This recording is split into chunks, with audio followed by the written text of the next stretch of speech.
Tell people the story that broke yesterday that unintentionally involved us. So I'll say you. Sure, lay it on my head. Shoe fits. You called out another radio show, 2 months ago? So yes. A couple of months ago, you called out, because you enjoy this other radio show. There's really only one other radio show we listen to. Right. And that's Kyle and Jackie O. Yeah, it's a great show. It's a great show. Very talented duo. They do the type of radio show you want to do. They've been together longer than we have, if that's possible. Really? Yeah, mm-hmm, yeah, and they do the show for the iHeart station in Australia. I think they're in Sydney, right? And they're great. They're huge stars there.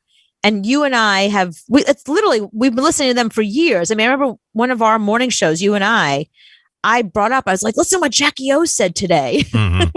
I think I even talked about it on the air. Like I went on the air promoting it at the radio show while I was on the radio, which I think now it's okay. Back then, you weren't supposed to do that.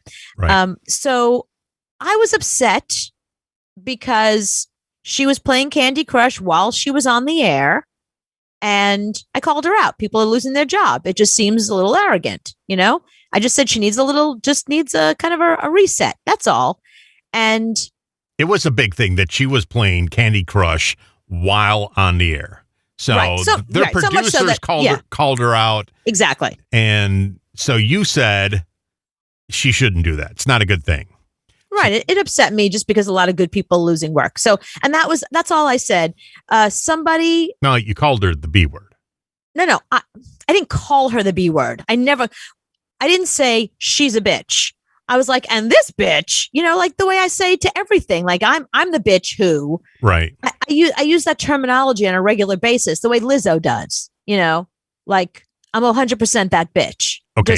But like the whole press of the world didn't pick that up. They picked it up as you calling her the B word.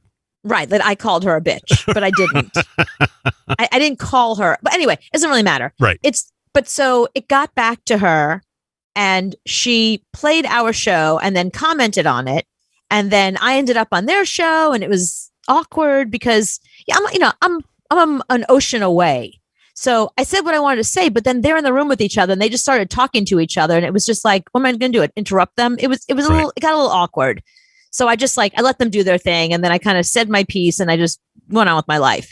And I figured that's that, I apologized, even though I had nothing to apologize for. She was the one who was playing Candy Crush on the air, but I didn't mean to call her out. I do respect her. To me, she's like one of the few women in radio that I really respect. Like she's amazing. But Daily Mail picked it up. So Daily Mail is huge news outlet. So right. It's in Europe, but everybody reads Daily Mail every single day. So we made Daily Mail. And in return, we went up to number 8 in Australia on the chart for people listening to us. They were number 80. We were number 8. So all their listeners went to say, the hell is this Cooper and Anthony? I got to check this out. Yesterday, I get a Google alert with our names. Again, that we made the Daily Mail. Again. And I'm like, what I do now? Now what did we do?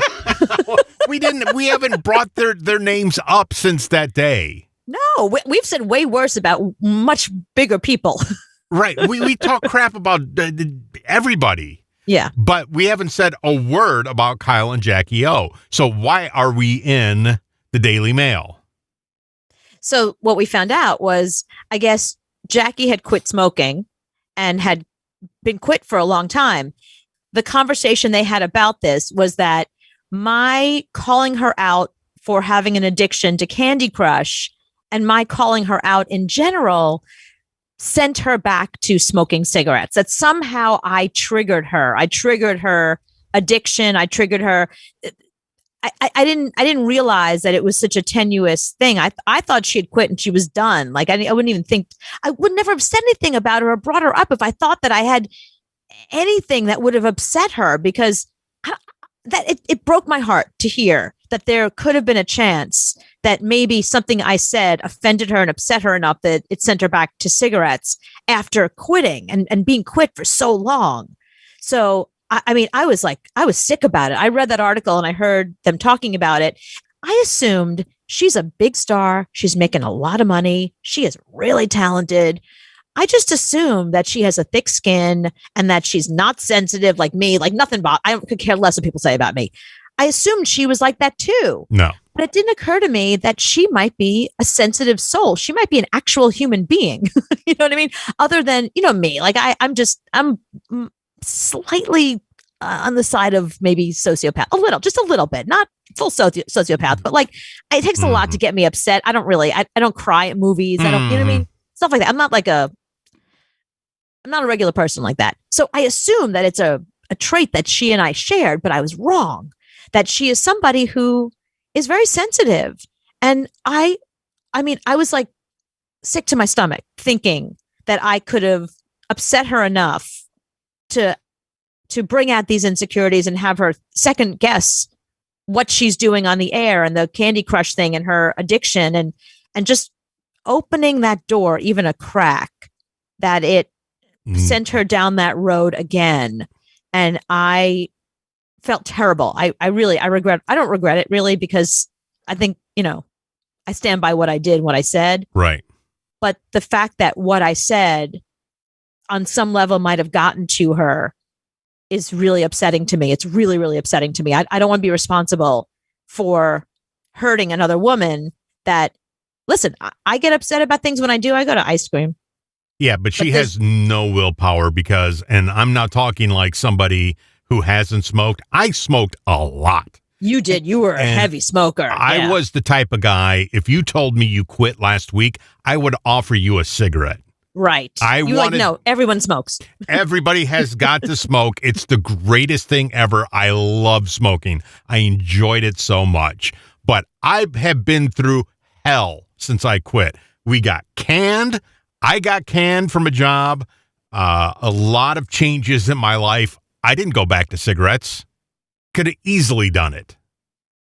Well, you're also this side of sociopath, frankly. Like you're somebody you're a much stronger person than most people. You and I think that's what bonds us. That's why you and I have been so close all these years, because we both are very, very thick skinned. And you and I have been through it. I mean, we had that thick skin tested many times over the years.